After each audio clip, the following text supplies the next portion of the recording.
Hello everyone, আশা করি সকলে ভালো আছেন। আজকে নিয়ে আসলাম অন্য একটি টপিক। এক ভাই এই টপিক নিয়ে অনেকটা এন্টারটেইনার আলোচনা হচ্ছে।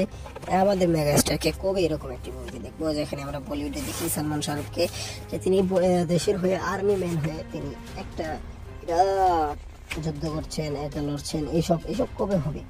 এই ধরনের আমরা ভাবতে থাকি। আমাদের দেশে এরকম কবে নির্মিত হবে যেখানে দেশপ্রেম, বীরত্ব, সততা, ত্যাগের পরিপূর্ণ উপস্থাপন দেখতে পাবে আমরা। তাই এরকমই আমরা দেখতে চাই। নৌবাহিনী কিংবা মহান মুক্তিযুদ্ধের বীর মুক্তিযোদ্ধার বীরত্বকতার ভিজুয়াল দেখতে পারবো পর্দায়। বিশেষত পোস্টার দুটি এআই দিয়ে তৈরি, যেখানে শাকিব খান এবং আফরান নিশোকে দেখানো হচ্ছে। এরকম কথা, আফরান নিশো অথবা শাকিব খান, তাদেরকে তো অবশ্যই এরকম একটা মুভিতে দেখানো দরকার নাকি? এরকম একটা মুভি সে দেখতে চাই। বাংলাদেশে এরকম মুভি হয় না, আর সাধারণ একটা পুলিশি মুভি হয় না। তো এগুলো আর কি হবে, বলবো কি, বলার আর কিছুই নেই। এরকম মুভি করা দরকার। অনেকটা বাজেট ধরেও অনেকটা ভিএফএক্সেরও ব্যবহার করতে হয়, কারণ যুদ্ধ দেখাতে হয়।